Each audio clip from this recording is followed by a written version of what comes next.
యేసు ప్రభు రాకడను గురించి బైబిల్ని ఆధారం చేసుకుని మనం కొన్ని విషయాలు నేర్చుకోవటానికి ఆరంభించినాం.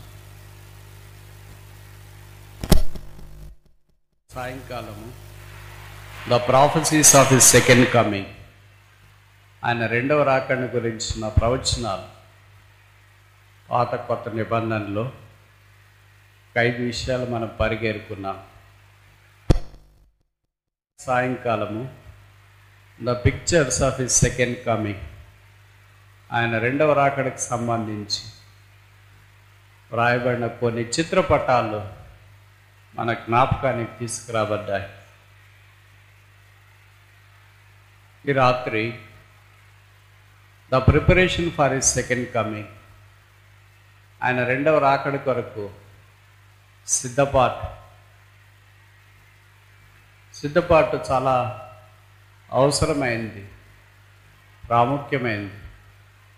మనం సిద్ధపాటు లేకుండా ఏ పని చేయము కూడా.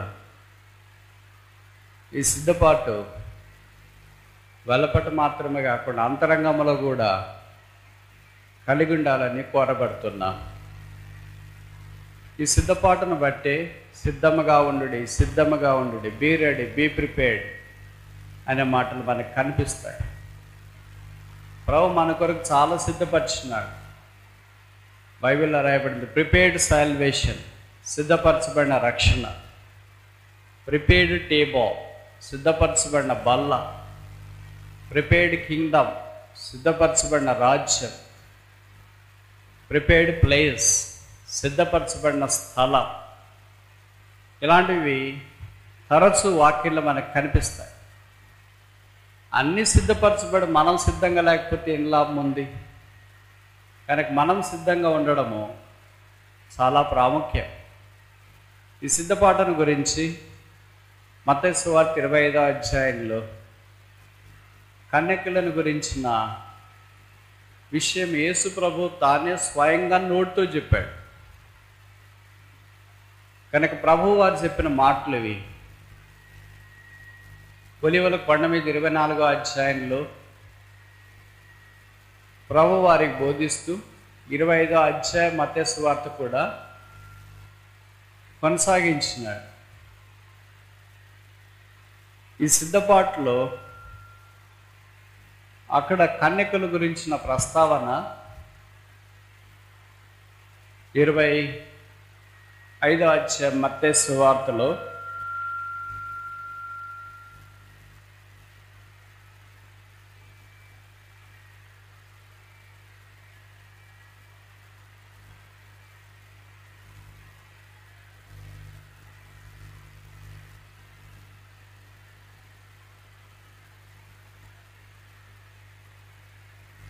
ఐదవ వచనం, మాథ్యూ చాప్టర్ 25 verse 5.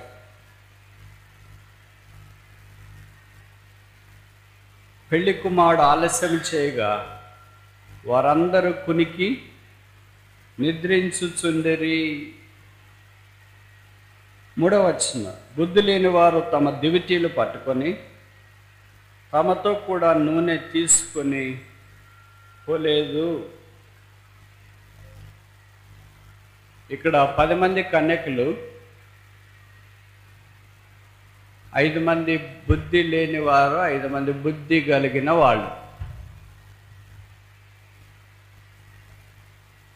వాళ్ళ దీపాలు ఉన్నాయి, దీపాలు వెలుగుతూ ఉన్నాయి, సిద్ధులు ఉన్నాయి. దాంట్లో కొంతమంది దగ్గర నూనె లేదు. They have lamps but no oil.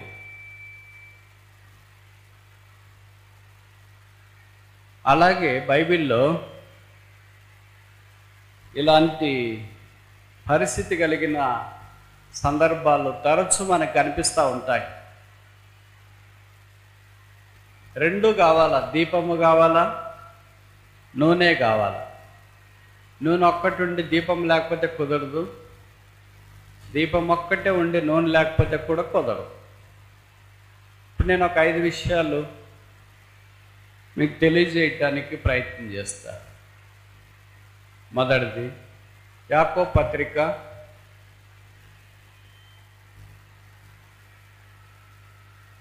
రెండవ అధ్యాయం, జేమ్స్ చాప్టర్ 2.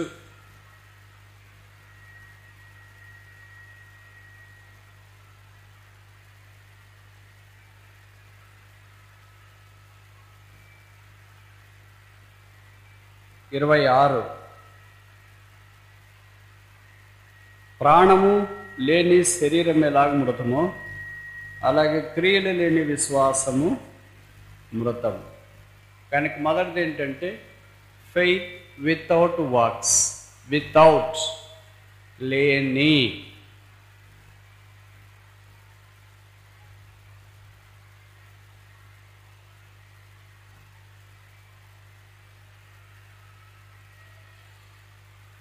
యాకోబు విశ్వాసాన్ని గురించి, ఆ విశ్వాసము క్రియలతో ఉండాలని జ్ఞాపకం చేస్తూ ఉన్నాడు. మనకు క్రియలుంటే విశ్వాసం ఉండదు, విశ్వాసం ఉంటే క్రియలు ఉండదు. మొదటి విశ్వాసం కావాలా, తర్వాత విశ్వాసముతో పాటు క్రియలు కావాలి. మనందరికీ తెలుసు, రోమపత్రిక 4వ అధ్యాయంలో క్రియల వలన ఎవడు నీతిమంతుడిగా తీర్చబడడు, విశ్వాసం బట్టి నీతిమంతుడిగా తీర్చబడతాడు. హెబ్రీలో కూడా చెప్పబడింది, విశ్వాసం లేకుండా దేవునికి ఇష్టమైనట అసాధ్యం. It's impossible to please God without faith, without లేకుండా. కనుక మొదట విశ్వాసం చాలా అవసరమైంది. యేసుప్రభు యందు విశ్వాసం ఉంచకుండా ఉంటే ఇంతదాకా ఎందుకు వస్తాం అనేవాళ్ళు కూడా ఉండొచ్చు. విశ్వాసం చాలా మెట్లుగా బైబిల్లో మనకు కనిపిస్తుంది. అల్ప విశ్వాసంతో ఆరంభమవుతుంది, అతి పరిశుద్ధమైన విశ్వాసంతో ముగించబడుతుంది. మనకు అల్ప విశ్వాసమే లేకపోతే అతి పరిశుద్ధమైన విశ్వాసం ఎలాగొస్తుంది? అబ్రహాం విశ్వాసులకు తండ్రి. విశ్వాసము కనబడని దానిని నిరీక్షణ కలిగి మనం కనబడేదే నమ్మము, ఇంకా కనపడని దాని గురించి ఏం నమ్ముతాం? కనుక ఇంకా రక్షణ పొందని వాళ్ళు ఎవరైనా ఉంటే యేసు ప్రభు యందు విశ్వాసం ఉంచాలని మనవి చేస్తున్నాం. యేసు ప్రభు పాపల రక్షకుడు, పాపల కొరకు భూమి మీదకి వచ్చినాడు, పాపముగా చేయబట్టానికి సిలువ మీదకి వెళ్ళాడు, మన పాపలన్నీ సిలువలో భరించినాడు, మన దోషాలు మన కొరకు వ్యసనాక్రాంతుడిగా వ్యాధిని అనుభవించినవాడుగా చేయబడ్డాడు. ఆయన రక్తము కార్చి చనిపోయి సమాధి చేయబడి తిరిగి లేపబడ్డాడు. ఆ యేసునందు విశ్వాసం ఉంచుట ద్వారా రక్షణ మారుమనస్సు ఉచితముగా దేవుడు దయచేస్తాడు. అది ఈవి, అది కృపావరము, అది దేవుడు సిద్ధపరిచిన ఏర్పాటు.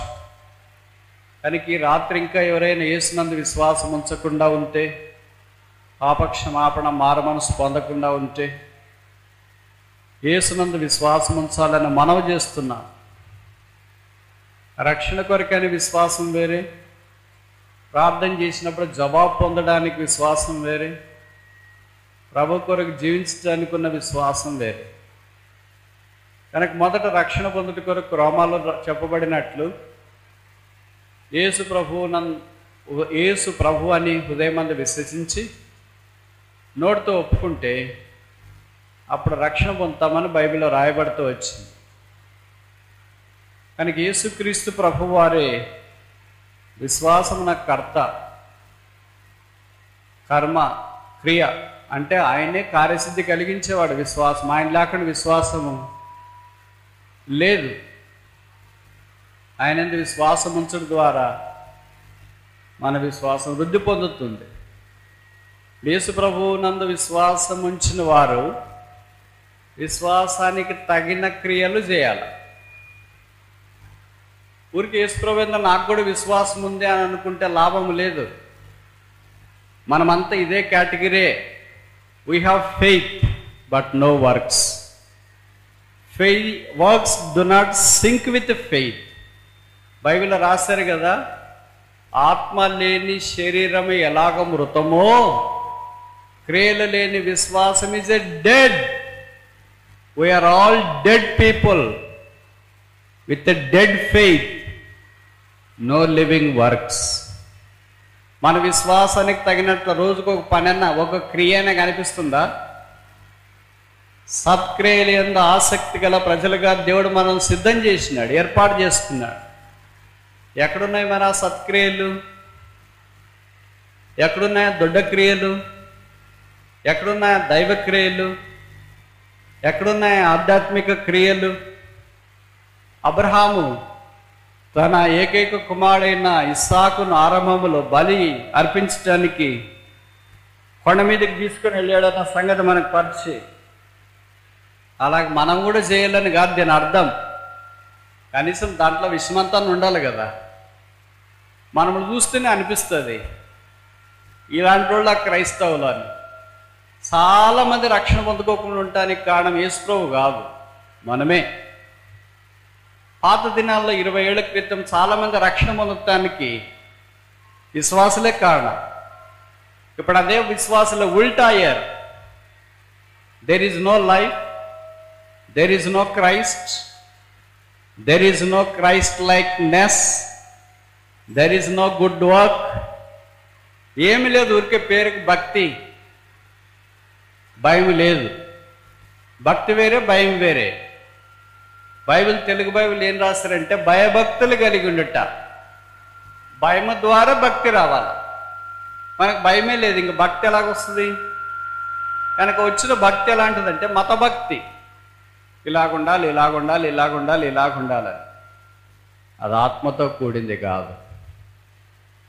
అందుకే దేవుని యొక్క కార్యాలు మనం చూడలేకపోతున్నాం. పాత నిబంధనలు, కొత్త నిబంధనలు అనేక మంది భక్తులు ఉన్నారు. వారు జీవించిన దినాల్లో మనకున్నట్లు అవకాశాలు లేవు. ఇంత పూర్తి బైబిల్ లేదు. పెద్ద గ్రంథపు చుట్టలు ఉండేవి, ఎక్కడికి తీసుకెళ్ళాలన్నా బరువు. అందుకే సమాజ బంధంలో పెట్టేవాళ్ళు, ఎప్పుడో ఒకసారి చదివేవాళ్ళు. మనకి హ్యాండీగా బైబిల్ ఉంది, ఏ సైజులో కావాలంటే ఆ సైజు. ఇంక ఇప్పుడు మీకు సాఫ్ట్ కాపీ కూడా వచ్చింది. ఇన్ని ఉన్న ఆత్మీయత శూన్యం. ఎందుకంటే విశ్వాసానికి తగిన క్రియ కనపడట్లేదు. ప్రభు అదే చూస్తున్నాడు. అది యాకోబు జ్ఞాపకం చేస్తున్న సంగతి. So believers who have no works according to the faith are as good as dead.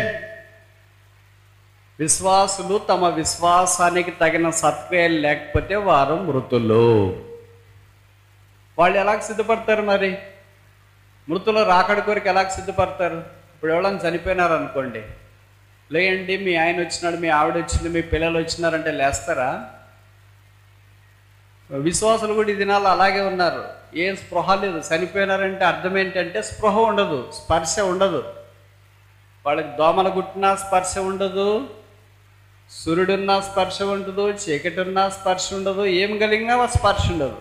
విశ్వాసులు కూడా ఆత్మీయంగా చాలామంది అలాగ ఉండిపోయారు. వారికి ఏది ఫీలింగ్, ఎమోషన్ ఏమి ఉండదు. ఎమోషన్ అంటే భౌతిక ఎమోషన్స్ ఉన్నాయి, స్పిరిచువల్ ఎమోషన్స్. బైబిల్లో చాలా సందర్భాల్లో అలాంటివి మనం చూస్తాం. వారు ఆ వాక్యము విని హృదయమందు పొడవబడిన వారై పేతురు యేసును చూచి వెలపలికెళ్ళి సంతాపపడి ఏడ్చిన. These are all emotions. Conviction brings emotion, emotions brings consecration. ఇవన్నీ మనకి నువ్వు ఎంతన్నా వాక్యం చెప్పు, ఒక్క కన్నీరు చుక్కొస్తే ఒట్టు. ఇక్కడే కాదు, ఎక్కడైనా పైపెచ్చు కామెంట్స్ వస్తాయి కదా. కళ్ళల్లో నుండి స్పర్శ రావాలి కానీ నోట్లో నుండి వస్తుంది విషాదం. మనం ఎలాగ ప్రభు రాకడ కొరకు సిద్ధపడినట్లు. రెండవది చూస్తామా?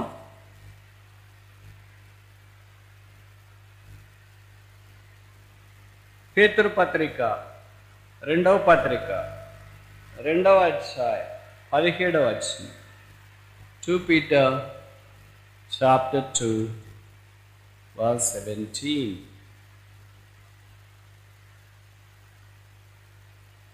పేతురు పత్రిక రెండవ పత్రిక 2వ అధ్యాయం 17వ వచనం.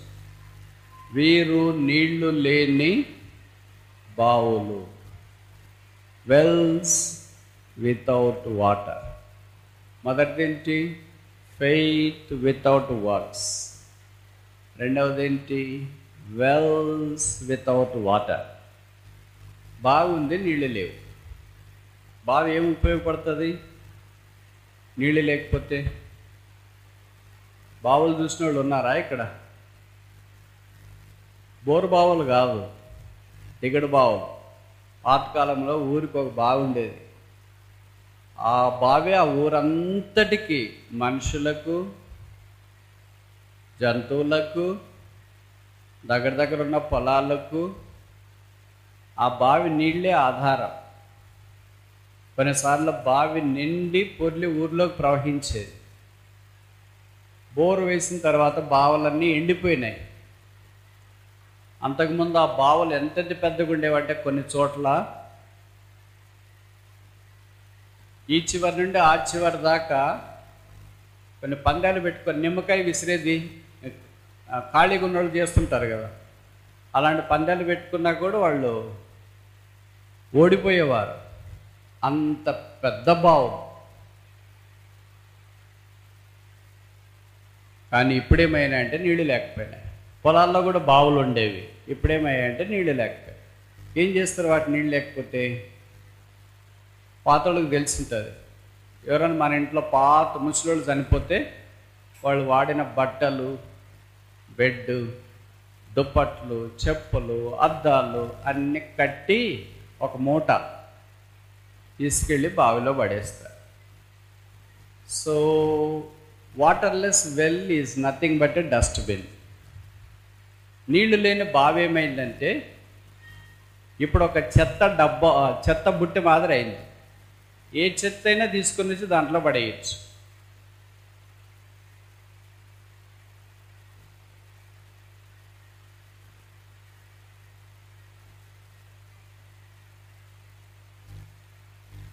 అది ఇతరులకు నిరుపయోగంగా ఉంటుంది, ఎవరికి ఏమో ఉపయోగం ఉండదు. కొన్ని రోజులు అయిన తర్వాత ఆ బావి ఊరిపోతుంది.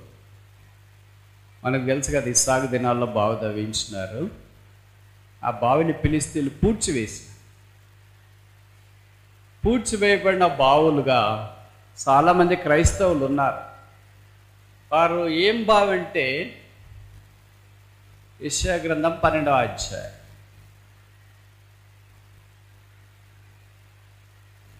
యెషయా గ్రంథము 12వ అధ్యాయం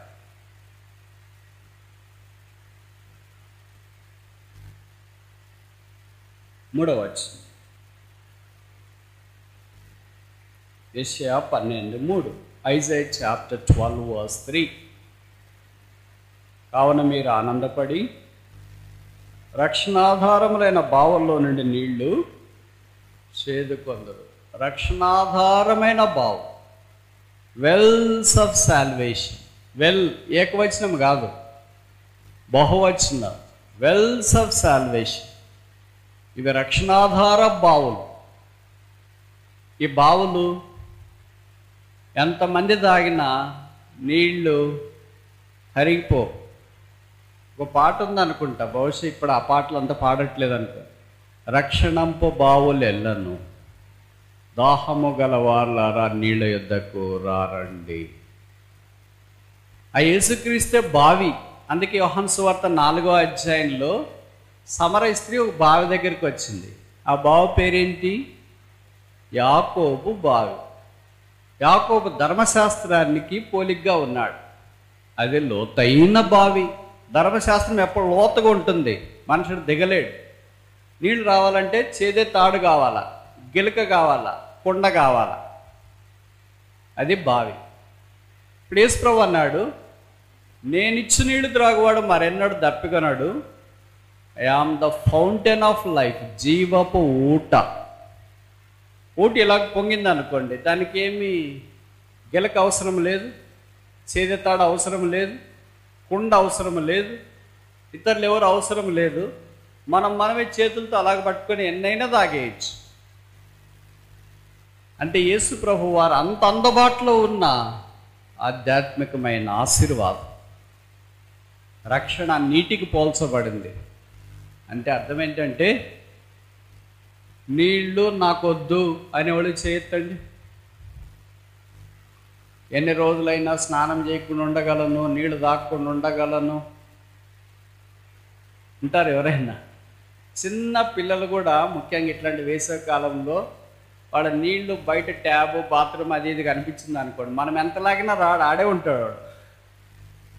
మనం జలుబు చేస్తుందిరా, జ్వరం వస్తుందిరా, ఎక్కువసేపు నీళ్ళలో ఉండొద్దంటే నీళ్ళలోనే ఉంటారు. ఇప్పుడు వేసవి కాలంలో పిల్లలు ఎక్కడైనా బావుల దగ్గర, కాలువల దగ్గర, చెరువుల దగ్గర ఈత కొరకు వెళితే ఉదయం పోతారు, సాయంకాలం వస్తారు. నేను అనుకున్నాను పిల్లప్పుడు, ఉదయం నుండి సాయంకాలం దాకా ఏం చేశారు? వేరే పనులన్నీ, పొలం పనులు అవన్నీ చేసి ఈతి వచ్చినారంటే లేదు, ఉదయం నుండి సాయంకాలం దాకా ఈదడమే. ఎందుకంటే నీళ్ళలో నుండి బయటికి రాబుద్ది కాదు, బయటికి వచ్చిన వెంటనే మళ్ళీ దిగాలనిపిస్తుంది వాడికి. ఎప్పటిదాకా అంటే ఎండ తగ్గేదాకా, చల్లబడేదాకా. ఇంకా వాడికి ఎప్పుడైతే చలి అనిపిస్తుందో అప్పుడు బయటకు వచ్చి బట్టలు కట్టుకొని ఇంటికి వచ్చేస్తాడు. అంటే నీళ్లు ప్రతి ఒక్కరి ఆనందానికి మూలం. అందుకనే రోజు నీళ్లు కూడా తాగండి బాగా అంటారు కదా. తాగే నీళ్లు 4 లీటర్లు. కొంతమంది నీళ్లు తాగకుండా కిడ్నీలో రాళ్ళు ఉన్నాయి అని హాస్పిటల్కి డబ్బులు ఖర్చు పెడతారు. వాళ్ళని మనం ఏమని చేయలేము, ఎందుకంటే వాళ్ళ డబ్బులు ఎలాగో ఖర్చు కావాలి కదా.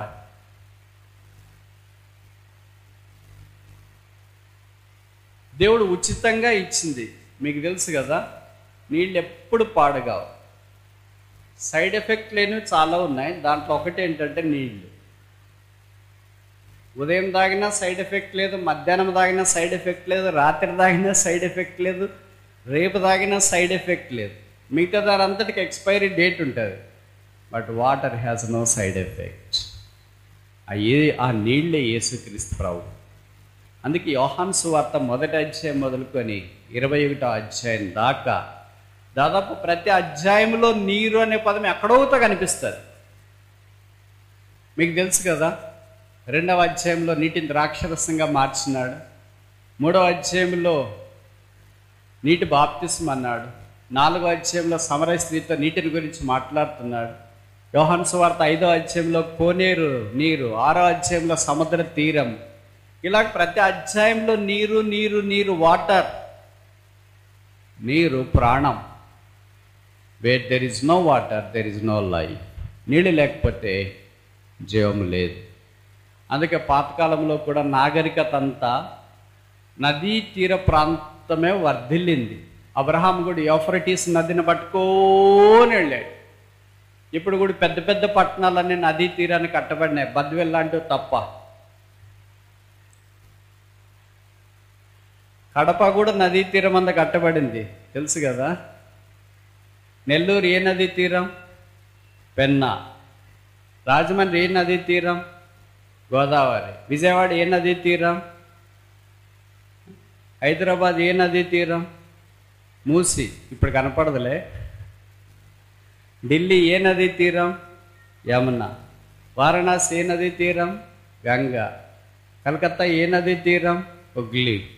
ప్రతి పట్టణం ఏదో ఒక నదీ తీరాన్ని కట్టబడుతూ వచ్చి, కనుక విశ్వాస రక్షణ పొందిన తర్వాత బావి మాత్రమే కాకుండా నదులుగా ఉండాలని దేవుని ఉద్దేశం.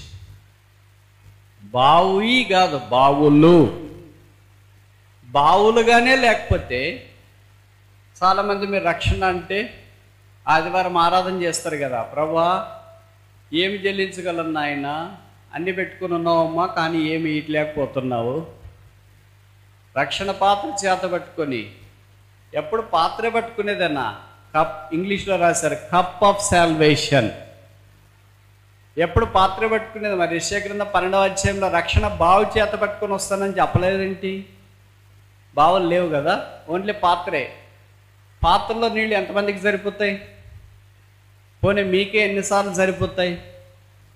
ఒక పూటకి తక్కువ వస్తాయి. అదే బావుల్లో నీళ్ళు అయితే ఊరందరికీ ఉపయోగపడతాయి. అదే నదులైతే ఎన్ని ఊర్లు, ఎన్ని రాష్ట్రాలు. మీకు తెలుసు కదా, మన కృష్ణా వస్తేనే 2-3 రాష్ట్రాలు వస్తాయి. ప్రపంచంలో నదులన్నీ చాలా రాష్ట్రాలు కలుపుతూ ఉంటాయి. ప్రపంచంలో పెద్ద నది అయిన నైల్ నది లాంటిదే 6 దేశాలను కలుపుతుంది, రాష్ట్రాలు కాదు.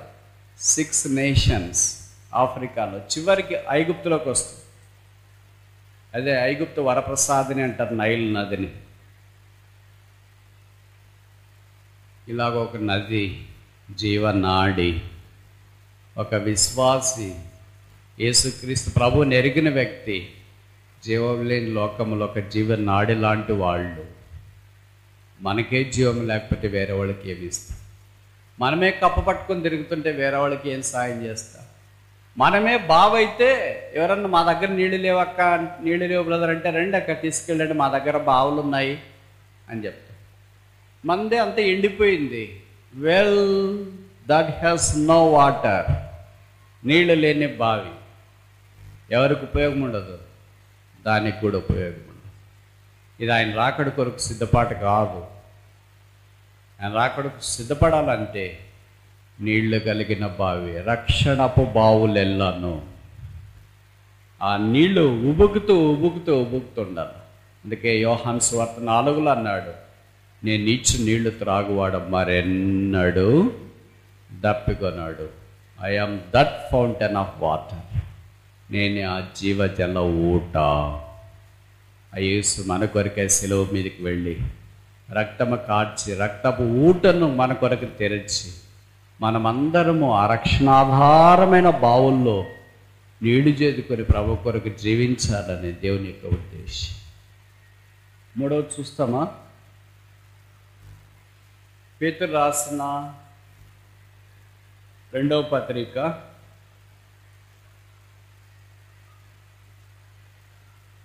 17వ అధ్యాయం, 2వ అధ్యాయము 17వ వచనం కింద వరుస.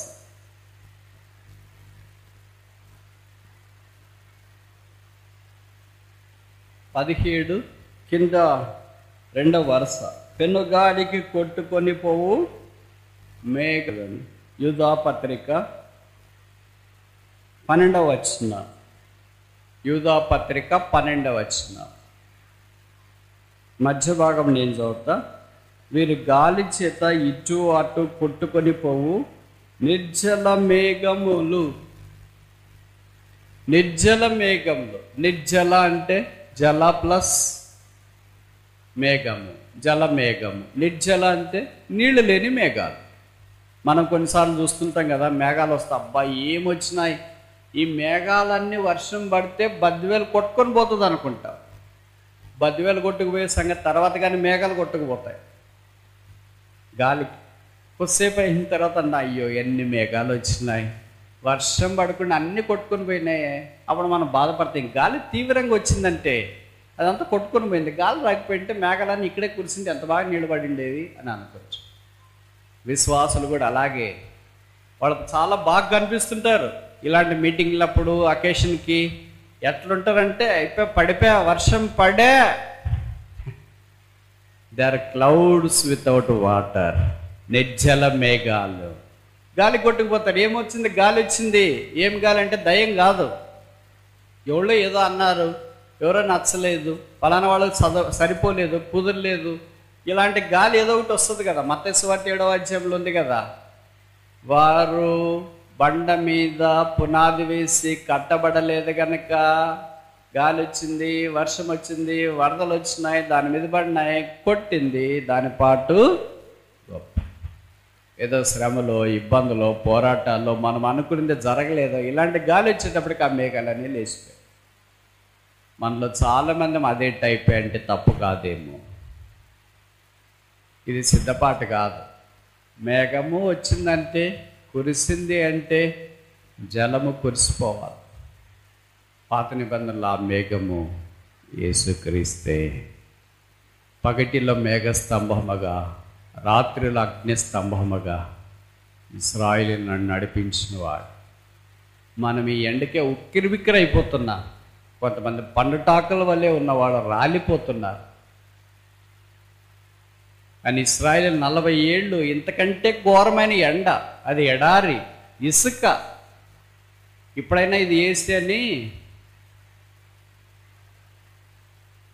ఎలాగుందో మీకు తెలుసు కదా. అది అంత ఎండలో దేవుడు వారు 40 ఏళ్ళు కాపాడాడు. ఒక్కరికి వడదెబ్బ లేదు, ఒక్కరు కొబ్బరి బొండలు నీళ్ళు తాగలేదు, ఒక్కరు చెరుకు రసం తాగలేదు, ఒక్కరు మజ్జిగ తాగలేదు. బండలో నుండి ప్రవహించి నీళ్లు మాత్రమే తాగారు. ఆ బండ క్రీస్తే. బైబిల్లో రాయబడింది, ఆ బండ వారిని అరణ్యములో వెంబడించెను. The rock that followed them. Israel నడిపించిన బండ, ఇశ్రాయేల్ నడిపించిన మేఘం. ప్రభు ఈ దినాన మనకు కూడా అలాగ మేఘముగా ఉండి నడిపించాలని కోరుతాం. కొత్త నిబంధనకు వచ్చిన తర్వాత 17వ అధ్యాయం మత్తయి సువార్తలో యేసుప్రభు వారు 3 శిష్యులను తీసుకొని రూపాంతర కొండ మీదకి వెళ్ళాడు. వారి ఎదుట రూపాంతరం పొందినాడు. బైబిల్లో రాయబడింది, మేఘం వచ్చి వారిని ఆవరించి. వారు చూడలేకపోయారు ఒకరినొకరు. ఆయన వస్త్రములు హిమము కంటే తెల్లగా మెరిచిపోతున్నాయి. ఏ చాకలియో అంత తెల్లగా ఉతకలేడని బైబిల్లో రాయబడుతూ వచ్చి, ఆ తర్వాత రాయబడిన వాక్యం మనకు పరిచయం కదా. యేసుని తప్ప ఎవరు వారికి కనబడలేదు. They saw no men save Jesus only. ఆ మేఘములో నుండి వారికి శబ్దం వచ్చింది, this is my beloved son, hear he him. ఈయన నా ప్రియ కుమారుడు, ఈయన మాట వినుడి. అది కూడా పాత పాటలు అవుతుంది, ఈయన మాట వినుడి, మీరు ఈయన మాట వినుడి. ఆ మేఘము యేసుక్రీస్తే. ఆయన ఎక్కడ దిగినా అక్కడ ఇశ్రాయేలులకు క్షేమం. మీకు తెలుసు కదా, ఒక ప్రవక్త ప్రార్థన చేయటానికి వర్షం లేదు, బైబిల్లో రాయబడింది కదా. అతడు మరలా ప్రార్థన చేయగా ఆకాశము వర్షం ఇచ్చెను, భూమి తన ఫలం ఇచ్చు. అరిచే అంత మేఘం దేశానికి వర్షం తీసుకుని వచ్చి, మనం ఒక్కోళ్ళు ఇంతెంతున్నాం, ఎంత తీసుకురావాలా? వర్షం అంటే అర్థం ఏంటి? లైఫ్, జీవం వేరే వారికి. ఎంత ఎండిపోయినవైనా వర్షం పడిన వెంటనే, గ్రామాల్లో అంటారు కదా, నీళ్ళ వాసన తగిలిన వెంటనే ఎండిపోయిన చెట్టు అట్లే మొలుస్తుందమ్మా, ఆ వాసనేమో కానీ. ఆ నీటికి అంత శక్తి. మనం అలాంటి మేఘాలు ఉండాలని దేవుడు మనల్ని కోరుతూ ఉన్నాడు. ఇప్పటిదాకా మనం కొన్ని విషయాలు చూస్తున్నాం. మొదటిది ఏంటి? ఫెయిత్ వితౌట్ వర్క్స్, క్రియలు లేని విశ్వాసం. రెండవది ఏంటి? వెల్స్ వితౌట్ వాటర్, నీళ్ళు లేని బావు. మూడవది ఏంటి? క్లౌడ్స్ వితౌట్ రెయిన్, వర్షము లేని మేఘాలు. నాలుగోది చూస్తామా? లూకాసు వార్త 13వ అధ్యాయం 7వ వచనం. Luke chapter 13 verse 7. వెనక అతడు, ఇదిగో 3 ఏండ్ల నుండి నేను ఈ అంజూరపు చెట్టున పండ్లు వెతకవచ్చున్నాను, కానీ ఏమీయూ దొరకలేదు. దీనిని మీ బైబిల్లో రాశారా? దీనిని ఇంకా పెంచండి, దీనిని డాష్. మీరే చదువుకోండి, మీకు బైబిల్ ఉంది. దీనిని అంటే అక్కడ ఏ పేరైనా పెట్టుకోండి. మీ పేరు పెడతారా, మీ ఇంటి పేరు పెట్టుకుంటారా, మీ మందిరం పేరు పెట్టుకుంటారా, మీరు ఏం పెట్టుకుంటారు? దీనిని డాష్. ఇది చెట్టు, ట్రీ వితౌట్ ఫ్రూట్స్, ఫలములు లేని చెట్టు, ఫలములు లేని విశ్వాసం. మనం కూడా బయటికి విశ్వాసులమే, చెట్టే, కానీ ఫలాలు లేవు. యెషయా గ్రంథం 5వ అధ్యాయంలో ఉంది కదా, మంచి ద్రాక్షవల్లి, దానికి చుట్టూ పాదలు తవ్వారు, నీళ్లు పోసారు, దానికి చేయవలసిన సపర్యలన్నీ చేశారు, గోడ కట్టారు, ప్రాకారం చేసినారు, 5 6 ద్రాక్షలు కాస్తాయి. మనల్ని కూడా ప్రభు రక్షించుకున్నాడు, బైబిల్ ఇచ్చినాడు, వాక్యం ఇచ్చినాడు, సేవకులు, బోధకులు, కాపర్లు, ఉపదేశకులు, సంఘం, సహవాసం అన్నీ ఇచ్చినాడు.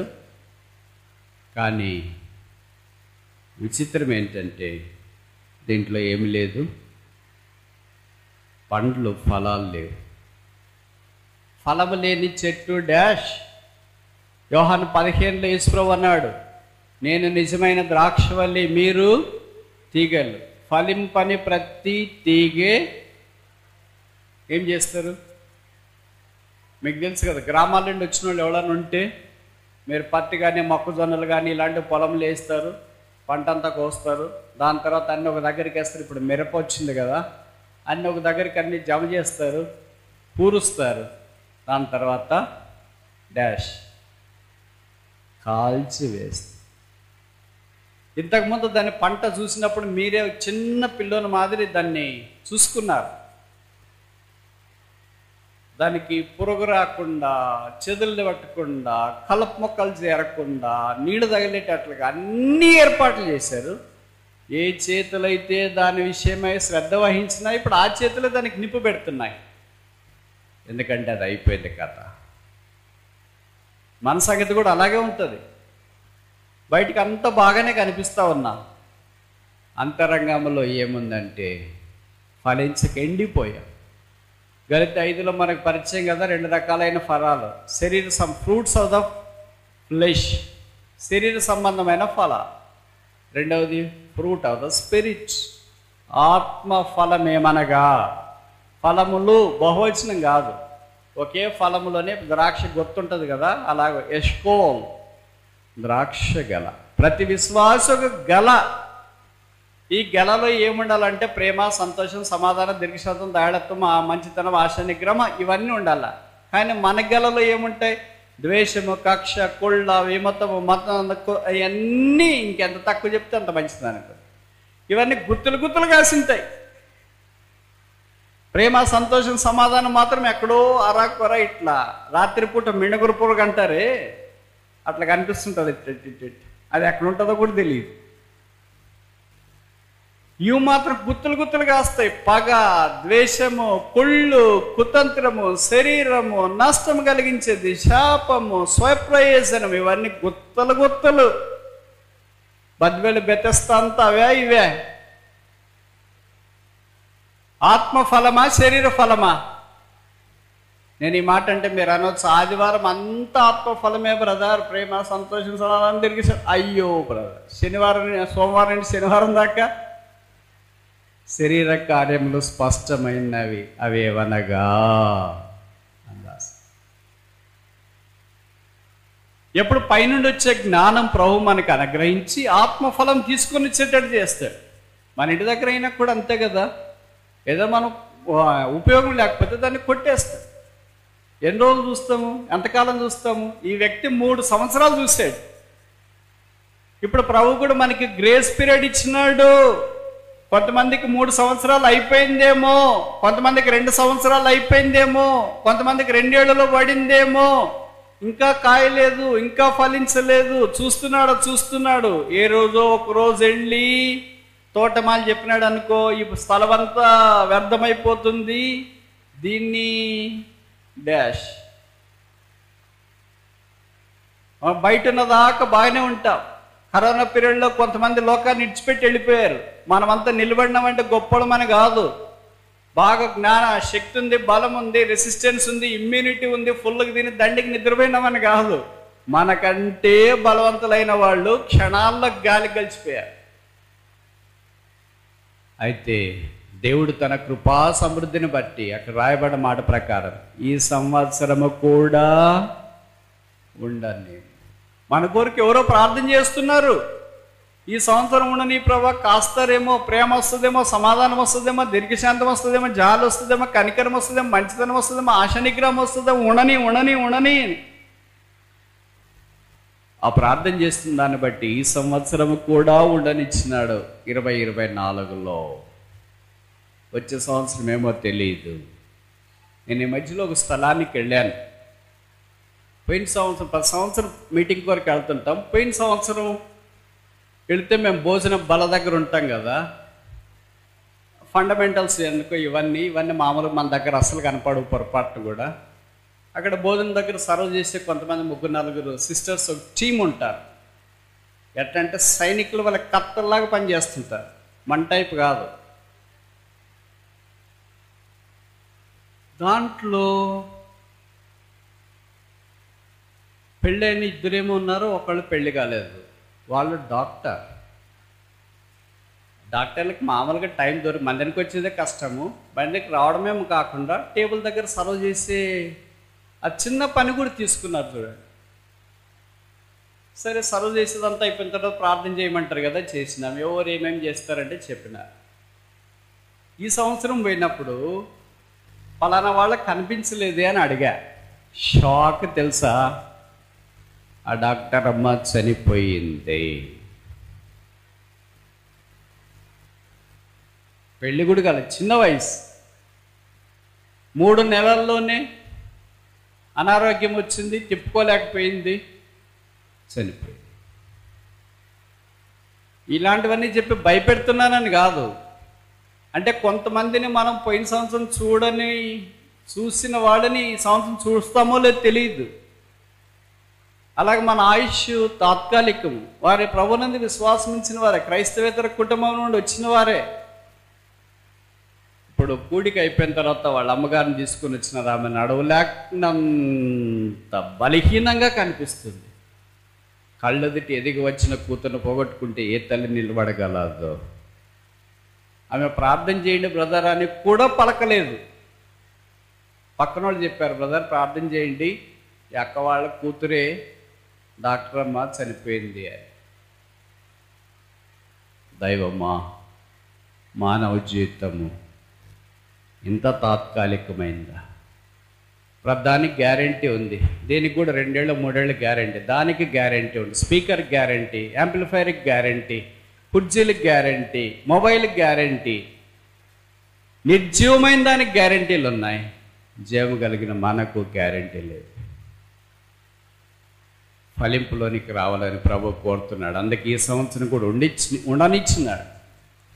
మనం ఇంకా అవిధేయతతోనా, దేవుని మాటకి విధేయత చూపించకుండా పర్వాలేదులే అని అనుకుంటే ఏ రోజైనా మన దగ్గరకు వస్తుంది అది అని చెప్తున్నాను కదా. దేవుడు మనల్ని దర్శించాలని ప్రయత్నం చేస్తాడు. చూడండి, జ్వరం వచ్చింది అనుకోండి, మీకు తెలుసు కదా, 2-3 రకాలకు ట్రీట్ చేయొచ్చు. మొదటి జ్వరం మామూలుగా ఉంటే క్రోసిన్ వేసుకుంటే మాత్రలతో నయమైంది. కొద్దిగా స్టేజ్ దాటిపోతే ఇంజెక్షన్స్ వేసుకోవాలి. ఇంకా స్టేజ్ దాటిపోయింది అనుకో, ఏదైనా రోగం వచ్చి ఇన్ఫెక్షన్ వచ్చింది, సర్జరీ చేయాలి, ఆపరేషన్ చేయాలి. ఈ మూడిట్లో మనకు రోగం నయం కావటానికి ఏది ఇష్టం? మాత్రలు ఇష్టమా, మాత్రలతో మానిపోవడం ఇష్టమా, ఇంజెక్షన్తో బాగా కావడం ఇష్టమా, సర్జరీతో బాగా కావడం ఇష్టమా? ఏది ఇష్టం? నేను ఎలాగ చెప్తే మీరు అనొచ్చు, ప్రార్థన చేస్తే బాగైతే చాలు బ్రదర్. అది చేసినాము బాగా కాలేదు, అందుకే కదా ఇక్కడ దాకా.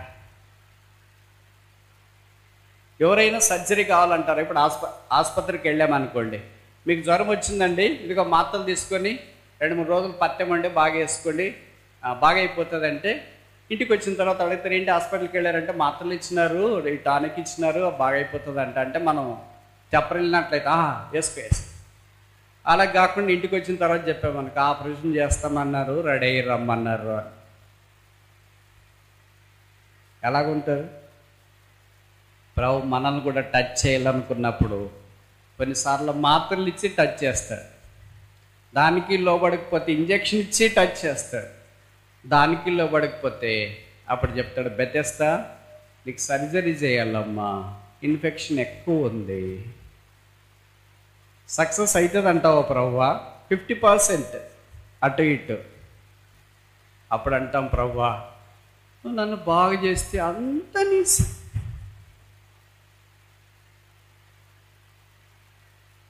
ఇలాంటివి మాత్రం భలే చెప్తాం పడక మీద. దేవుడు మనల్ని నమ్ముతాడు, సహాయం చేస్తాడు, కానీ తిరిగి తెలుగులో ఒక సామెత ఉంది కదా, ఎలక తోకని తెచ్చి ఏడాది ఉతికినా నలుపు నలిపే కానీ తెలుపు కాదు, కుక్క తోక వంకర. ఎంతమంది ఇక్కడ కూర్చున్నోళ్ళు నేను ఖచ్చితంగా చెప్పగలను, కరోనా అప్పుడు పడకల మీద ఉన్నప్పుడు మీరు ఎంతమంది తీర్మానం చేసినారు? ప్రవ్వా మందిరం మానేయను, బైబిల్ చదివేది మానేయను, ప్రార్థన చేయడం మానేయను, పరిచర్లో మానేయను, నన్ను బతికించు ప్రభువా, ఒక్కసారి బతికించు ప్రభువా, నేను నీ కొరికే సాక్షిగా జీవిస్తాను. ఇక్కడ చాలా మంది చేసిన వాళ్ళు అలాంటి వాళ్ళు ఉన్నారు. ఇప్పుడు ఏమైపోయింది మరి? కరోనా పోయింది కదా బ్రదర్. కరోనాతో బట్టే మన తీర్మానం కూడా ఎగిరిపోయింది కదా. దేవుణ్ణి మనం ఎంత మోసం చేస్తున్నా, యేసుకి ఎంత మాట తప్పాము, యేసుని ఎంత ప్రేమించట్లో నిర్లక్ష్య పెడుతున్నా. ప్రభును ప్రేమించేవారు ప్రభుకు విధేయత చూపిస్తారు. ఒక వ్యక్తి ప్రభును ప్రేమిస్తున్నాడా లేదా అనటానికి చాలా హాల్మార్క్ టెస్టులు ఉన్నాయి, లిట్మస్ టెస్టులు ఉన్నాయి. నేను ఒకటి చెప్తా, విధేయత, obedience. If no obedience, no love to Christ. Kristu అంటే ప్రేమ లేదు. నువ్వు అన్ని బయట బూటక మాటలు ఎన్నని చెప్పు, నో లవ్ ఫర్ క్రైస్ట్. ఒక భార్య, భర్త, తల్లిదండ్రులు, పిల్లలు, సేవకులు, విశ్వాసులు, ఎల్డర్స్, అందరి మధ్యలో ప్రేమ ఒకటే నిదర్శనం, ఒబీడియన్స్. అంటే చెప్పిందంతా వింటామని కాదు. ఏంటి నువ్వు దూకంటే దూకితే ఒబీడియన్స్ అవుతుందా? మనకు తెలుసు కదా ఏది విధేయత ఏది విధేయత కాదని. ప్రభు మన ఇద్దరిని అది కోరుతాం. భక్సింగ్ గారు లాంటి వారు దేవుని ద్వారా గొప్పగా వాడబట్టడానికి హేతువేంటి? వాళ్ళు కూడా ఇదే బైబిల్ పట్టుకున్నారుగా. నాకు చాలా ఆశ్చర్యం వేస్తుంది. ఆయన 1950లో హైదరాబాద్కు వచ్చినాడు. 85 సంవత్సరం దాకా, అంటే 35 ఏళ్ళు ఆరోగ్యముతో దేవుణ్ణి సేవించినాడు. తర్వాత ఆయన శరీరం సహకరించలేదు, పడక మీదకి వచ్చినాడు. 35 ఏళ్లలో హైదరాబాద్లో ఉండి ప్రభువును సేవించి ప్రపంచమంతా తలకిందలు చేసి ఇన్ని సంఘాలు ఏర్పాటు చేస్తే నేను ఖచ్చితంగా చెప్పగలను, ఇక్కడ కూర్చున్న వాళ్ళు రక్షణ పొంది 35 ఏళ్ళ కంటే పైబడిన వాళ్ళు చాలా మంది ఉన్నారు. ఏమైంది మరి? What happen to the God of brother భక్సింగ్? భక్సింగ్ గారు దేవుడు ఏమయ్యాడు? భక్సింగ్ గారి విశ్వాసం ఏమైంది? భక్సింగ్ గారికి విధేయత ఏమైంది? వాళ్ళని కడిగింది యేసుప్రభు రక్తమే, మనల్ని కడిగింది యేసుప్రభు రక్తమే. వారికి ఇదే బైబిలే, మనకిదే బైబిలే. వారికి దేవుని ఆత్మే, మనకిదే దేవుని యొక్క ఆత్మే. వారిలాగా సహవాసంలో ఉన్నారు, మనం ఇలాగా సహవాసంలో ఉన్నాము. వారిలాంటి శరీరాన్ని ధరించుకొని ఉన్నారు, మనం ఇలాంటి శరీరంలోనే ధరించుకొని ఉన్నాం. మరి వారిని దేవుడు అంత బలంగా వాడుకున్నాడు, మనల్ని ఎందుకు వాడుకోవట్లేదు? రాత్రుల పూట ఆలోచిస్తే నాకు చాలాసార్లు నిద్ర పట్టదు. 35 సంవత్సరాల్లోనే హైదరాబాద్ అంతా కలయి తిరిగి ప్రపంచమంతా సంఘాలు విస్తరిస్తే 35 ఏళ్ళుగా రక్షణ పొంది బేతేలు బెతెస్తా ఏం చేస్తుంది? సోమవారం ఇంకెంతకాలం పండుకోనంటావు?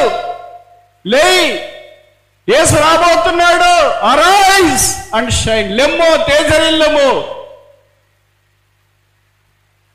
దేవుని వాక్యానికి వారు విధేయత చూపించినారు.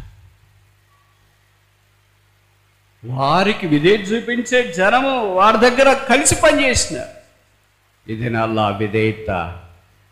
రాత్రిపూట పగలపూట టార్చ్ చేసినా కూడా కనపడదు. ప్రతి మాటకు ఎదురు చెప్పేవాళ్ళే ఉంటారు. బ్రదర్ భోజనం చేస్తారు, ఇప్పుడు వద్దులేండి. టీ తాగరు, ఇప్పుడు వద్దులేండి. కూర్చోండి, ఇప్పుడు వద్దులేండి. ప్రతి దానికి ఎదురే. దేవుడు ఎలాగ ఆశీర్వదిస్తాడు, దేవుడు ఎలాగ వాడుకుంటాడు. దేవుడు వాడుకోవటానికి పెద్ద డ్రెస్ వేసుకోవాల్సిన పనేం లేదు. హృదయంలో చిన్న విధేయత ఉంటే దేవుడు వాడుకుంటాడు. మరి మనం రక్షణ పొంది 35 ఏళ్ళు అయిపోయింది కదా. భక్సింగ్ గారు దాంట్లో ఒక విశ్వమంతన్నా దేవుడు మనల్ని వాడుకోవాలి కదా. వాడుకోకపోతే సిగ్గే కదా. ఎందుకు బతుకుతున్నామో? తిని పండుకొని ఈ లోకాన్ని జీవించడానికే మన బతుకైతే ఏం లాభం? ప్రభువు రాబోతున్నాడు. బైబిల్లో రాయబడింది, ప్రకటన 22:12, ప్రతి వాని కొరకు సిద్ధపరిచిన జీతము బ్యాంకులో కాదు, ఎఫ్ఆర్ఎస్ఎంలో కాదు, వాలంటీర్లతో కాదు, నా యొద్ద ఉంది. ప్రభు అందరికీ జీతం సిద్ధపరిచినారు. ఒకరికి 0 వస్తుందేమో, ఒకరికి మైనస్ వస్తుందేమో, ఒకరికి 1 వస్తుందేమో, ఒకరికి 2 వస్తుందేమో. ఇక్కడేమో లక్షలు డిఏ, ఐఆర్, అది ఇది హౌస్ రెంట్, అలవెన్స్ ఫుల్గా తీసుకొని ప్రభు జీతం తీసుకోవటానికి పిలిచినప్పుడు బెతెస్దా బద్దివాళ్ళు రండి బ్రదర్, మనం 9 మంది చెక్క పెద్దగుంటుంది పట్టుకొని వస్తామంటే అక్కడ చెక్కలో 0 రాసినారు అనుకో.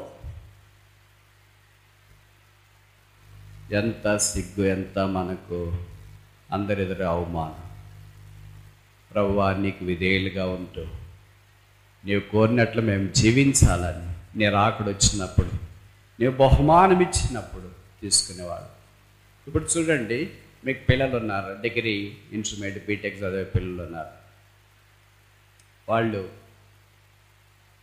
కాలేజీలో ఉంటారు, ఏదో ఒక పోటీ, essay writing, electrician, 100 meter dash, 200 meters ఏదో ఒక దాంట్లో గెలిచినారు. ప్రైజులు ఇస్తున్నారు, రండి మా అని అమ్మనో నాన్ననో అందరిని తీసుకెళ్ళారు. ఇలాగ మీరు కూడా సోఫాలో ముందు వరుసలో కూర్చొని ఉంటారు. ఇప్పుడు ఆ యాంకర్లు చదివే వాళ్ళు చదువుతారు, పలానా 100 మీటర్ డాష్లో లేదా ఎస్ఏ కాంపిటీషన్లో, ఎలక్ట్రిషియన్లో పలానా ఆయనకి అమ్మాయికి ఫస్ట్ ప్లేస్ వచ్చింది అని. అబ్బాయి ఇలాగ మెట్ల మీద నుండి వచ్చి ప్రైజ్ ఇస్తుంటే మనం ఫోటోలు, సంతోషము, చప్పట్లు చెప్పనలేవు కాదు. అలా కాకుండా కాలేజ్ వార్షికోత్సవం జరుగుతుంది, మన కూతురు కొడుకు ఆ కాలేజీలో ఉన్నారు, మనల్ని కూడా రమ్మన్నారు, రండి మా వెళదాము అని అంటే వెళ్ళినాము. ప్రైజ్ డిస్ట్రిబ్యూషన్ జరుగుతుంది, పోటీల్లో గెలిచిన వారికి ప్రైజులని 1, 2, 3 అలాగ అన్ని ప్రైజులు పిలిచినారు.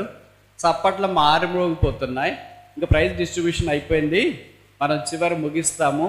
ముగించిన తర్వాత ఎవరి దాన్ని వాళ్ళు వెళ్ళొచ్చు అంటే, ముగించిన తర్వాత ఇప్పుడు తల్లిదండ్రులు ఎలా ఫీల్ అవుతారు తెలుసా? వాళ్ళు మాట్లాడుకుంటారేం బహుశా కొడుకు కూతురికి తెలియకుండా, మనోడికి ఏం రాలేదు, మన పాపకి ఏం రాలేదు, మరి ఎందుకు వచ్చినట్లు? చప్పట్లు కొట్టాలి కదా. ఎవరికో వస్తుంటే చప్పట్లు కొడితే నీకు ఆనందమా? నువ్వు 9 నెలలు మోసి కన్న నీ బిడ్డలు ప్రైజ్ తీసుకొని కిందికి దిగి వస్తుంటే చప్పట్లు కొడితే నీకు ఆనందమా? 9 నెలలు మోసి కన్న తల్లిదండ్రులే వారి పిల్లలు ప్రైజ్ తీసుకొని కిందికి దిగి వస్తుంటే ఆనందంగా వారిని హత్తుకుంటారే. ఇన్ని రోజులుగా యేసు సిలువలో రక్తము కార్చి చనిపోయి సమాధి చేయబడి తిరిగి లేచి మన కొరకై పరలోక స్థలాల్లో ఉన్న యేసు ప్రభు రక్తం ద్వారా కడిగి ఉద్యోగం ఇచ్చి, బ్రతికిచ్చి, జీవితం ఇచ్చి, భార్యను, భర్తను, పిల్లలను అన్నీ ఇచ్చి ఆయన కొరకు జీవించనంటే ఏమీ జీవం లేకుండా, ఫలము లేకుండా ఆయన దగ్గరికి వెళ్తా ఉంటే, ఏం బ్రదర్ అంటే ఏం లేదు, మరి ఎందుకు వచ్చి చప్పట్లు కొట్టానికి? ప్రభు ఎంత బాధపడతాడు. దేవదూతలు కూడా, ఏం ప్రభు వాళ్ళకి ఏం రాలేదా? మీకు తెలుసో తెలియదు, ఒక విషయం చెప్పనా? పరలోకంలో దేవదూతలకు బహుమానాలు లేవు. పరలోకంలో దేవదూతలకు కిరీటము లేదు. దే డిజర్వ్ ఇట్, వారు దానికి యోగ్యులు. కిరీటం వాళ్ళకి రావచ్చు, వాళ్ళు చేయాల్సిందే, కానీ కిరీటం వాళ్ళకి లేదు. కిరీటం లేకపోతే ఏంటని మీరు అనుకుంటారా? చూడండి, ఇప్పుడు VBS జరుగుతున్నాయి కదా, ఆఖరి రోజు ర్యాలీ రోజు వస్తే చిన్నపిల్లలు ఇంతే ఉంటారు. మనకి ఏదో పేపర్ కిరీటం అట్ట ఇట్ట మనం చుట్టేసి భలే ఉందిరా అంటే వాడు ఇట్ట ఫోటో ఇస్తాడు, అబ్బా ఇట్టిస్తాడు. మనం అంట చాలా షేడ్స్ ఉన్నాయి, చిన్నోడైనా కూడా. నువ్వు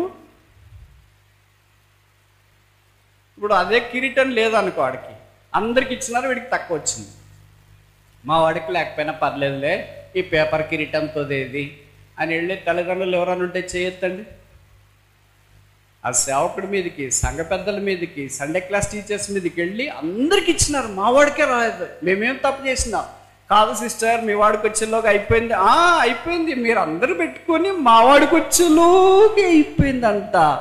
ఇట్లా స్టోరీలు చెప్పొద్దండి, మాకు తెలుసులేండి మీరు చేసే రాజకీయాలన్నీ. ఇంకా అయిపోయా, ఫైర్ బ్రాండ్. ఇన్ని రోజులు VBS closing lesson, main lesson, singing, స్టోరీలు, ఎక్కడ పోయినాయో గాలిపటకం మాదిరి కలిసిపోయింది. కిరీటం ఒక్కటే అడ్డొచ్చింది. భౌతికమైన కిరీటం కొద్దిసేపు పెట్టుకుంటేనే అది గాలికి ఎగిరిపోతుంది. అది లేకపోతే మీ పిల్లలకి మీ కడుపు ఇంత కాలిపోయి పేగలు తరక్కుపోతుంటే, పరలోక రాజ్యంలోకి వెళ్ళిన తర్వాత 2 తిమోతి 4:7-8 ప్రకారము, నాకు మాత్రమే గాక ఆయన రాకడను ఆపేక్షించు ప్రతి వారికి నీతి కిరీటము అనుగ్రహించబడుతుందని పౌలు రాస్తున్నాడే. మరి మనకు ఆ నీతి కిరీటం లేకపోతే ఎంత బాధ. అనేక సందర్భాల్లో దేవుని వాక్యానికి, దేవుని దానికి విధేయత చూపించిన కారణం చేత మనం నష్టపోయిన వారమన్న సంగతి పరిచయం. అందుకే ఈ 4వ విషయం, ట్రీ వితౌట్ ఫ్రూట్స్, ఫలముల లేని చెట్టు. విధేయత ఆధ్యాత్మికమైన ఫలం.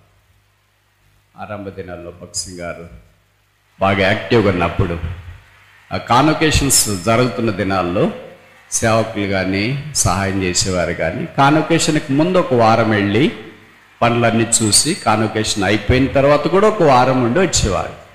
వెళ్ళినప్పుడు భక్సింగ్ గారికి కానీ ఆఫీసులో కానీ చెప్పాలా మేము వచ్చినామని. ఆ కాన్వకేషన్ అయిపోయిన తర్వాత తిరిగి మన స్థలాలకు వచ్చేటప్పుడు కూడా చెప్పి ప్రార్థన చేయించుకొని వచ్చేవాడు. మన మాదిరి విశ్వాసులు అయితే అక్కడ ఎవరికైనా సేవకులకు చెప్పి ప్రార్థన చేయించుకొని రావచ్చు. సేవకులైన వాళ్ళు, భక్సింగ్ గారికి తెలిసిన వాళ్ళు సాధారణంగా ఆయనకే చెప్పి వచ్చేవాడు. అట్లా ఒక సేవకుడు వెళ్ళి, ఆయన పెద్ద ఆయన ఇప్పుడు లేడు, ప్రభు దగ్గర ఉన్నాడు, భక్సింగ్ గారికి చెప్పాడంట, బ్రదర్ కాన్వకేషన్ అయిపోయింది, చాలా రోజులు అయింది కదా, ఈ రాత్రి నేను వెళుతున్నాను రైలుకి, నా కొరకు ప్రార్థన చేయండి అని. భక్సింగ్ గారు అన్నాడంట, నో ఐ క్యాంట్ ప్రే, నేను ప్రార్థన చేయలేను అన్నాడు. ఏం బ్రదర్ అంటే, stay to night, go tomorrow, ఈ రాత్రి ఇక్కడే ఉండండి, రేపు వెళ్ళండి అని. మనమేంటి ఏమని అంటాం? అసలు అంత దూరం పోతే కదా మనం ప్రార్థన చేయించుకోవటానికి. మన దాన్ని మనం వెనక దొడ్డిదా రెడీగా పెట్టుకొని ఉంటాం. మీరు స్టార్ట్ చేయండి బండి, నేను వచ్చేస్తానులే వెనకనండి. ఆయన ఆ రాత్రి ఉన్నాడంట, ఉదయమైంది. అప్పుడు మొబైల్స్ ఇవన్నీ యూట్యూబ్లో ఏమి లేవు, రేడియోలు ఉండేవి. అప్పుడు ఎవరో రేడియోలో వార్తలు వింటున్నారంట, పలానా హైదరాబాద్ నుండి విశాఖపట్నానికి వెళ్తున్న గోదావరి ఎక్స్ప్రెస్ విశాఖపట్నం వెళ్ళకముందు పట్టాలు తప్పింది, అనేక మంది ప్రయాణికులు గాయపడ్డారు, కొంతమంది మృతి పొందారు, సరైన సంఖ్య తెలియవలసి ఉన్నది. ఈ వార్త విని ఒక సేవకుడి దగ్గరికి పరిగెత్తించి, బ్రదర్ మీరు నేను రాత్రి వెళ్ళాలనుకున్నారు, ఏ రైలుకి? గోదావరికి అండి. గోదావరి అంటే రైలు పేరు అది. అయ్యో అది యాక్సిడెంట్ అయిందంట, పట్టాలు తప్పిందంట, కొంతమంది చనిపోయారు, కొంతమందికి గాయాలయ్యాయంట. అబ్బా దేవుడు ఎట్లా కాపాడాడు. భక్సింగ్ గారు చెప్పిన ఒకటే మాట, stay to night, go tomorrow. నేను ఈ మాట చెప్తే మీరు అనొచ్చు, బ్రదర్ ఇప్పుడు అట్లాంటి వాళ్ళు ఎవరున్నారులే అండి. కరెక్టే, అట్లాంటి ప్రజలు లేరు కనుక అట్లాంటి వాళ్ళు లేరు. అట్లాంటి వాళ్ళు ఉన్నప్పుడు అట్లాంటి ప్రజలు ఉన్నారు. ఇప్పుడు మాలాంటి వాళ్ళు ఉన్నారు కనుక మీలాంటి వాళ్ళు ఉన్నారు, మీలాంటి వాళ్ళు ఉన్నారు కనుక మాలాంటి వాళ్ళు. యథారాజ తథా ప్రజ, పైన ఎలాగో కింద అలాగే అన్నట్టు మనము ఆధ్యాత్మికంగా అలాగుండాలని దేవుని యొక్క ఉద్దేశం. ఇప్పుడు 5వది ఆఖరిది 25వ అధ్యాయం మనం చూసాం కదా. కన్యకలు వీళ్ళు 10 మంది అందరూ సిద్ధపడ్డారు, అందరు చేతిలో దీపాలు ఉన్నాయి, బహుశా అందరి చేతిలో సిద్ధెలు ఉన్నాయి. వాళ్ళు పెళ్లి కుమారుని ఎదుర్కోవటానికి వచ్చినారు, రాత్రి దాకా చూసినారు. బైబిల్లో రాయబడి అందరూ కునికి నిద్రించిరి. నిద్రలో ఏం తేడా లేదు, బుద్ధిమంతులు బుద్ధిహీనులని. అందరు నిద్రపోయారు, అందరు అలసిపోయారు.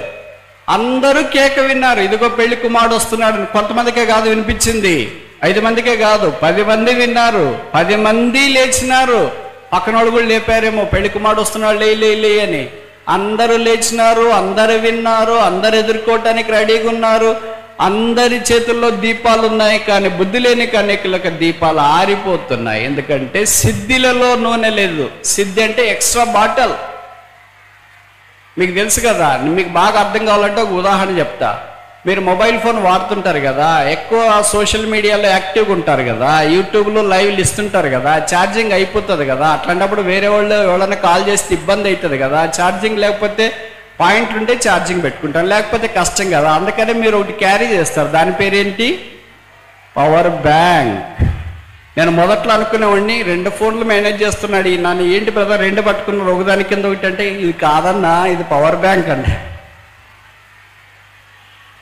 అంటే నీ మొబైల్లో దాంట్లో బ్యాటరీ లో అయిపోయినా కూడా ఈ పవర్ బ్యాంక్ దాన్ని సప్లిమెంట్ చేస్తుంది, సహాయం చేస్తుంది.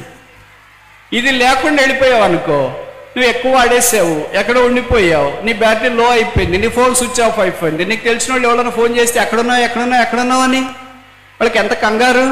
ఏంటి ఫోన్ స్విచ్ ఆఫ్ చేసేవే? ఫోన్ స్విచ్ ఆఫ్ చేశాడు, లిఫ్ట్ చేయట్లేడు, ఏమయ్యాడో, ఏం జరిగిందో, ఇంకేమేమో ఆలోచనలు వస్తున్నాయి. అదే పవర్ బ్యాంక్ ఉంటే ఎంత సపోర్ట్. ఈ బుద్ధిగల కన్యకలు ఏం చేశారంటే దీపం పెట్టుకొని దాంట్లో నూనె పోసుకొని దీపాన్ని వెలిగించుకున్నారు. దాంతోపాటు పవర్ బ్యాంక్ కూడా తీసుకున్నారు ఎక్స్ట్రా. ఈ బుద్ధి లేని వాళ్ళు ఏమనుకున్నారు, ఎక్స్ట్రా ఎందుకు, ఆయన అంతసేపు ఎందుకు వచ్చేస్తాడు, ఎంతసేపు ఉంటుంది కదా అనుకున్నారు. వాళ్ళు సిద్ధులలో నూనె తీసుకొని పోలేదు. అక్కడికి వెళ్ళిన తర్వాత అర్ధరాత్రికి వాళ్ళ దీపాలన్నీ ఆరిపోతున్నాయి, నూనె పోసుకోవాలంటే ఇంకా నూనె లేదు. అందుకనే బుద్ధిగల కన్యకలు అన్నారు, మీ నూనె కొద్దిగి అని. ఈ అడిగే స్వభావం ఎప్పుడో వచ్చింది బైబిల్ దినాల్లోనే. మీకు కొద్దిగిస్తారా మాకు అని.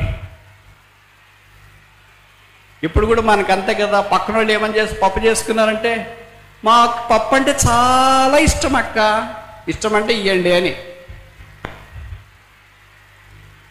మేము చట్నీ చేసుకున్న, అబ్బో చట్నీ అంటే ఎంత ఇష్టమో తెలుసా అంటే మాకు కొద్దిగా ఇవ్వండి అని. ఈ ఇప్పించుకునేది అక్కడే స్టార్ట్ అయిందేమో, ఎక్కడి నుండో వచ్చిందేమో, జరుగుతూనే ఉంది. ఇంకా వాళ్ళు అన్నారు, ఇది మాకు మీకు చాలదు, వెళ్ళి కొనుక్కోండి. వాళ్ళు కొనుక్కోవటానికి వెళ్ళారు. పెళ్లి కుమారుడు వచ్చినాడు, సిద్ధంగా ఉన్న 5 మంది లోపలికి వెళ్ళారు. పెళ్లి కుమారుడు లోపల నుండి బోల్ట్ పెట్టాడు. మిగతా సిస్టర్స్ ఈ కన్యకలే పెట్టింటే వాళ్ళు వచ్చి తలుపు కొట్టిన తర్వాత తీసింటారు. ఎందుకంటే మన ఊరోళ్ళే కదా, మన క్లాస్మేట్, మన బ్యాచ్మేట్, వెనక ముందు కూర్చునేవాళ్ళు, మనకు పరిచయం. అసలు ఆరాధనలో మేమిద్దరమే బ్రదర్, సువార్తలో మేమిద్దరమే, వీబేస్లో మేమిద్దరమే, మా క్లాస్ మా బెస్ట్ ఫ్రెండ్, వీళ్ళు తీస్తారేమో అని బైబిల్లో రాయబడింది. బోల్ట్ పెట్టిన లోపల నుండి ఇంకెవరు వచ్చి తీయటానికి లేదు. వాళ్ళు వచ్చి తలుపు కొట్టారు, అయ్యా అయ్యా మేమే. ఐ నో నాట్ యూ, మీరెవరో నాకు తెలియదు. ప్రభు రాబోతున్నాడు. సిద్ధులలో నూనె ఆత్మకు సాదృశ్యంగా ఉంది. దేవుని ఆత్మ ద్వారా మనం నడిపించబడి విధేయత కలిగి జీవిస్తూ ఉన్నప్పుడు ప్రభు వస్తాడు. అందరూ వింటాము, అందరూ చూడటానికి ఇష్టపడతాము, అందరూ లేపబడతాము, అందరూ ఆయనతో పాటు ఉండాలని దేవుని యొక్క కోరిక. అందుకే యోహాను 3:2లో చెప్పబడింది, మనం దేవుని పిల్లలము, మనం ఇంకేమవుదామో ప్రత్యక్షపరచబడలేదు, కానీ ఆయన ప్రత్యక్షమైనప్పుడు ఆయన ఉన్నట్లుగానే ఆయనను చూతుము గనక ఆయనను పోలి ఉంటాం. We shall be like him. ఆయనను పోలి ఉంటాం అంటే ఆయన పవిత్రత మనకి, ఆయన పరిశుద్ధత మనకి, ఆయన దీనత్వం మనకి, ఆయన తగ్గింపు మనకి, ఆయన విధేయత మనకి వస్తే అసలు మనం షాక్ కదా, ఊహించుకోలే. ఈ తిరుగుబాటు, ఈ వేషధారణ, ఈ వంకరతనము ఇవన్నీ తొలగిపోయి, అవిధేయత అన్నీ తొలగిపోయి క్రీస్తును ధరించిన వారముగా ఉంటాం. తెస్సలోనికైల ప్రభు అన్నాడు, కాగా మనం సదాకాలం we shall be with him for ever. 1 రోజు 2 రోజులు 3 రోజులు కాదు, సదాకాలం మనం ప్రభుత్వం ఉంచాం. సిద్ధపాటు మనల్ని అలాంటి ఆశీర్వాదంలోనికి తెస్తుంది. ఇప్పుడు 5 విషయాలు చూసిన. మొదటిది ఏంటి? Faith without works. అదేనా? క్రియలు లేని విశ్వాసం. రెండవది ఏంటి? వెల్స్ వితౌట్ వాటర్, నీళ్ళ లేని బావులు. మూడవది ఏంటి? క్లౌడ్స్ వితౌట్ రెయిన్, వర్షం లేని మేఘాలు. నాలుగవది ఏంటి? ట్రీస్ వితౌట్ ఫ్రూట్స్, ఫలములు లేని చెట్టు. ఐదవది ఏంటి? Virgins without lamps without oil, నూనె లేని దీపాలు. ఐదవది. ఇప్పుడు ముగించక మన ప్రశ్న ఏంటంటే, ఈ 5 వాటిలో మనం మొదటిదే, రెండవదే, మూడవదే, నాలుగవదే, లేదా మొదటి 2, 3, 4, 5 అన్నీనా? మీరు జవాబు చెప్తారా, నేను చెప్పమంటారా?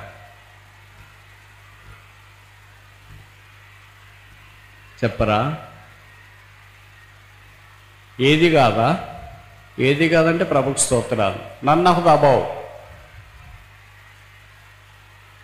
కానీ మనలో చాలామంది మీ 5టికి చెందినామంటే తప్పు కాదేమో. చాలామంది 99% all these 5 belong to us. 5 మనకే చెందుతాయి. మరి ఏం చేయాలా? యేసు శిలువ దగ్గరికి వస్తాం. ప్రభువా నేను ఇలాగే జీవించిన, నేను రాకడ కొరకు సిద్ధపాటు కలిగి ఉన్నానని అనుకుంటున్నాను. అయితే నీవు కోరిన సిద్ధపాటు నాలో లేదు. నీ శిలువ రక్తం చేత నన్ను కడిగి పరిశుద్ధపరచు, నీ కొరకు సిద్ధపరచు. నీ వచ్చినప్పుడు నీతో పాటు ఉండాలని నాకు ఆశ ఉంది. ప్రభువైన యేసు రమ్ము. ప్రార్థన.